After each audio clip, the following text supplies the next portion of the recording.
बोलो श्यावर रामचंद्र भगवान की जय। कल के वीडियो में अपन ने सुना किस प्रकार गरुड़ जी अपने पूर्व जन्म का वृतांत सुना रहे थे। काग कागभूषण जी गुरुड़ जी को सुना रहे थे कि गुरु जी की अवहेलना करने पर कैसे महादेव जी ने श्राप दिया।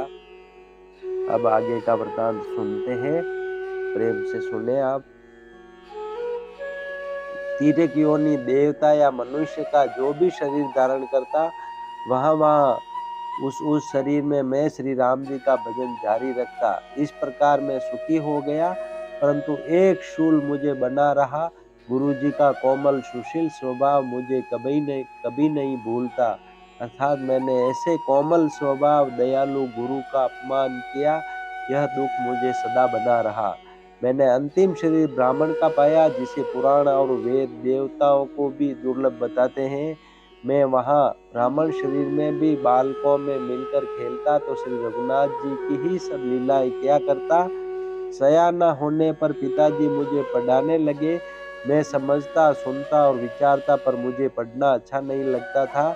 मेरे मन से सारी वासनाएं भाग गई, केवल श्री राम जी के चरणों में लव लग गई। हे गुरु जी, कहिए ऐसा कौन अभागा होगा जो कामधेनु को छोड़कर गदही की सेवा करेगा। प्रेम में मग्न रहने के कारण मुझे कुछ भी नहीं सुहाता। पिताजी पढ़ा पढ़ा कर हार गए। जब पिता माता कालवश हो गए, मर गए, तब मैं भक्तों की रक्षा करने वाले श्री राम जी का भजन करने के लिए वन में चला गया। वन में जहां जहां मुनीश्वरों के आश्रम पाता, वहां वहां जा जाकर उन्हें सिर नवाता। हे गरुड़ जी, उनसे मैं श्री राम जी के गुणों की कथाएं पूछता, वे कहते और मैं हर्षित होकर सुनता। इस प्रकार मैं सदा सर्वदा श्री हरि के गुणानुवाद सुनता फिरता। शिव जी की कृपा से मेरी सर्वत्र अबाधित गति थी, अर्थात मैं जहां चाहता वहीं जा सकता था। मेरी तीनों प्रकार की पुत्र की, धन की और मान की गहरी प्रबल वासनाएं छूट गई और हृदय में एक यही लालसा अत्यंत बढ़ गई कि जब श्री राम जी के चरण कमलों के दर्शन करूं, तब अपना जन्म सफल हुआ समझूं। जिनसे मैं पूछता, वे ही मुनि ऐसा कहते कि ईश्वर सर्वभूतमय है। यह निर्गुण मत मुझे नहीं सुहाता था। हृदय में सगुण ब्रह्म पर प्रीति बढ़ रही थी। गुरु जी के वचनों का स्मरण करके मेरा मन श्री राम जी के चरणों में लग गया। मैं क्षण क्षण नया नया प्रेम प्राप्त करता हुआ श्री रघुनाथ जी का यश गाता फिरता था।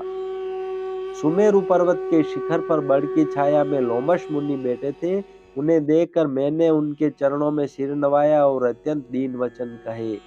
हे पक्षीराज, मेरे अत्यंत नम्र और कोमल वचन सुनकर कृपालु मुनि मुझसे आदर के साथ पूछने लगे, हे ब्राह्मण, आप किस कार्य से यहाँ आए हैं।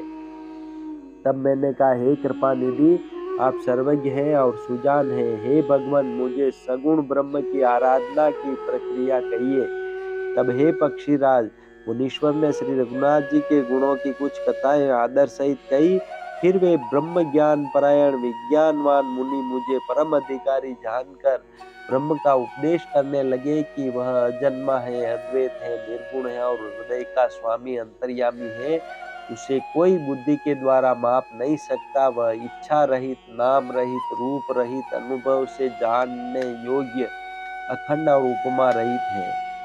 वह मन और इंद्रियों से परे, निर्मल, विनाश रहित, निर्विकार, सीमा रहित और सुख की राशि है। वेद ऐसा गाते हैं कि वही तू है, तत्वमसि। जल और जल की लहर की भांति उसमें और तुझ में कोई भेद नहीं है। मुनि ने मुझे अनेकों प्रकार से समझाया, पर निर्गुण मत मेरे हृदय में नहीं बैठा। मैंने फिर मुनि के चरणों में सिर नवाकर कहा, हे मुनीश्वर, मुझे सगुण ब्रह्म की उपासना कहिए।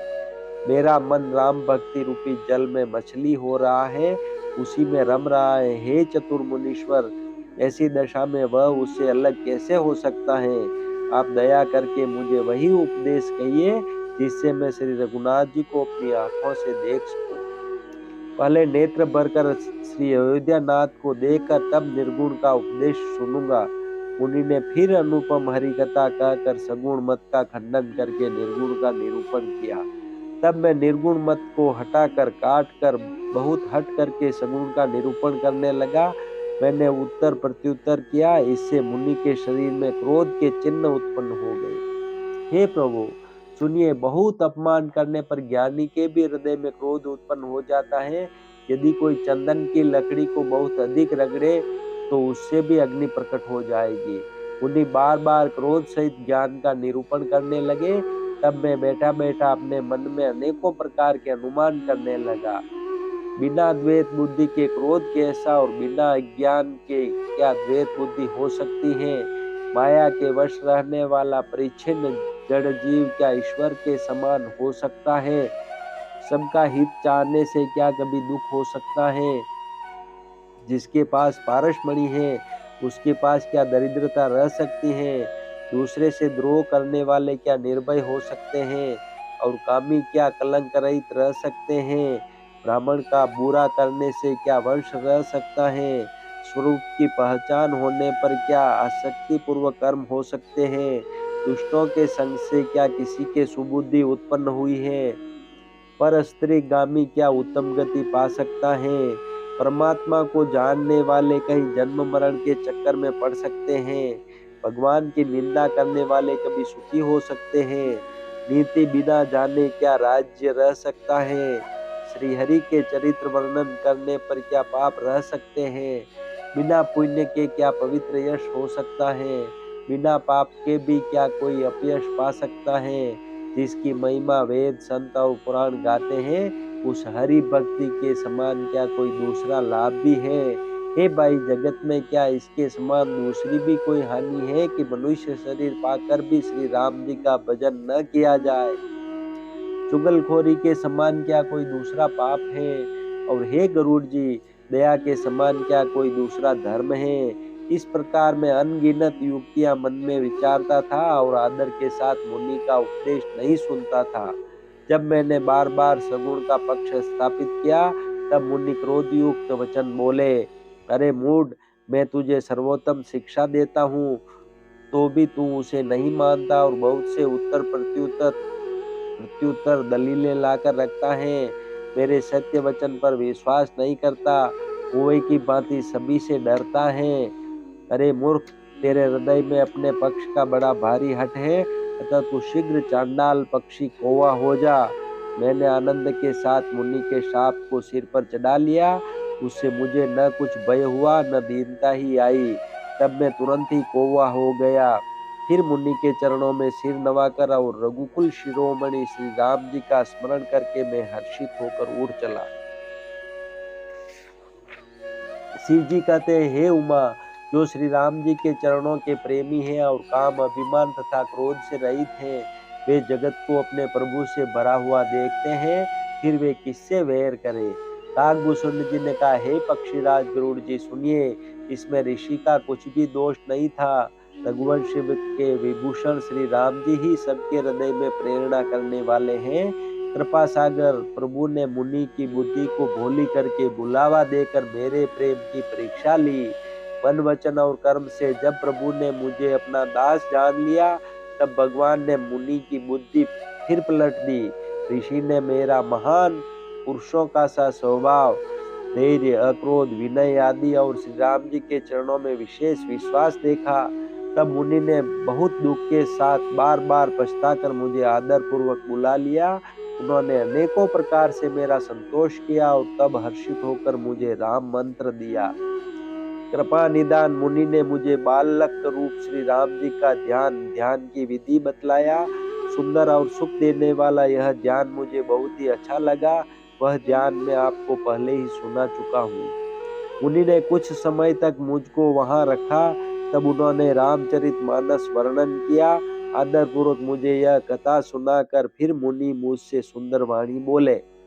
हे तात, यह सुंदर और गुप्त रामचरितमानस मैंने शिव जी की कृपा से पाया था।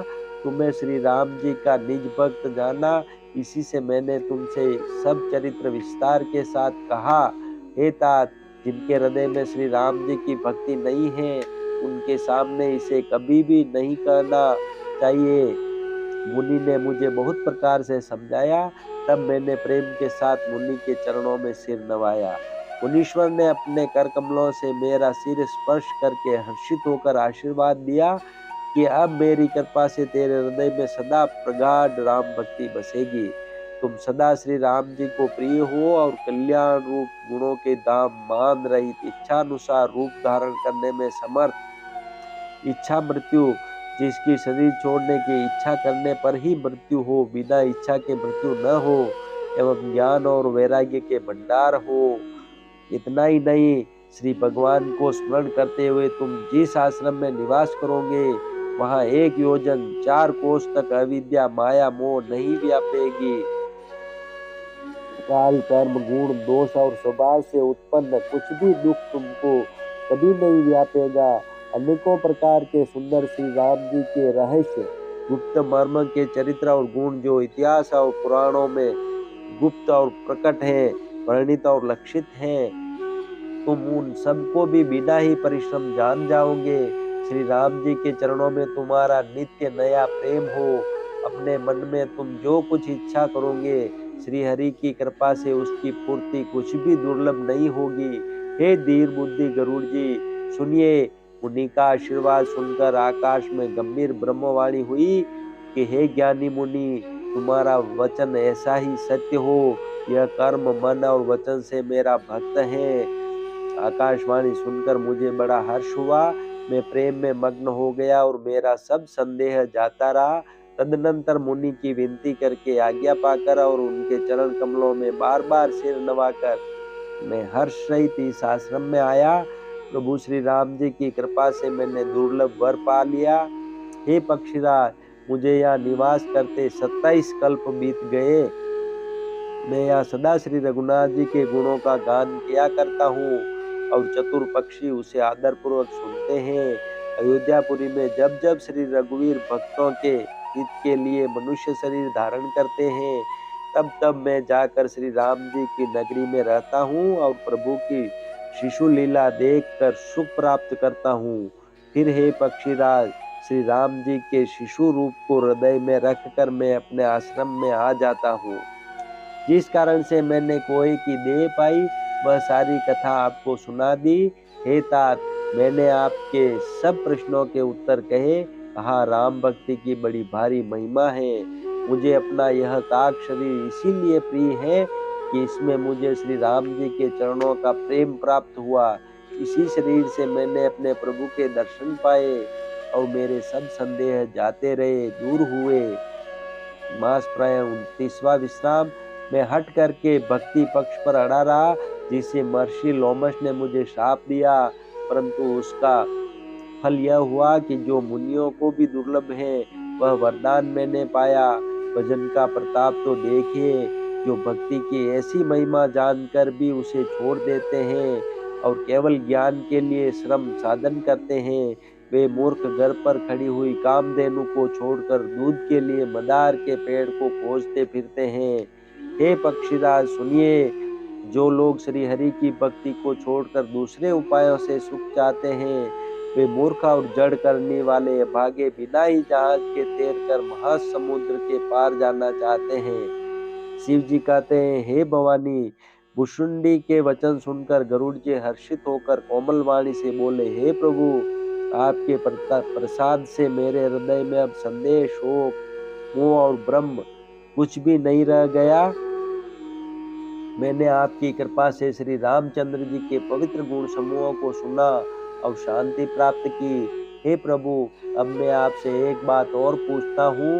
हे कृपा सागर, मुझे समझा कर कहिए। संत मुनि वेद और पुराण यह कहते हैं कि ज्ञान के समान दुर्लभ कुछ भी नहीं है।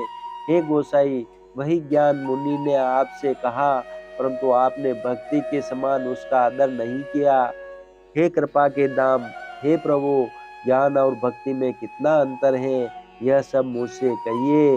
गरुड़ जी के वचन सुनकर सुजान काकभूषण जी ने सुख माना और आदर के साथ कहा, भक्ति और ज्ञान में कुछ भी भेद नहीं है, दोनों ही संसार से उत्पन्न क्लेशों को हर लेते हैं। हे नाथ, मुनीश्वर इनमें कुछ अंतर बतलाते हैं। हे पक्षी श्रेष्ठ, उसे सावधान होकर सुनिए। हे हरिवाहन, सुनिए। ज्ञान, वैराग्य, योग, विज्ञान, ये सब पुरुष हैं। पुरुष का प्रताप सब प्रकार से प्रबल होता है। अबला माया स्वाभाविक ही निर्बल और जाति जन्म से ही जड़ मूर्ख होती है। परंतु जो वैराग्यवान और धीर बुद्धि पुरुष हैं वही स्त्री को त्याग सकते हैं, न कि वे कामी पुरुष जो विषयों के वश में हैं, उनके गुलाम हैं और श्री रघुनाथ जी के चरणों से विमुख हैं। वे ज्ञान के भंडार मुनि भी मृगनयनी युवती स्त्री के चंद्रमुख को देखकर विवश उसके अधीन हो जाते हैं। ये गरुड़ जी, साक्षात भगवान विष्णु की माया ही स्त्री रूप से प्रकट है। बोलो श्यावर रामचंद्र भगवान की जय। श्री राम जय राम जय जय राम, श्री राम जय राम जय जय राम, श्री राम जय राम जय जय राम, श्री राम जय जय राम।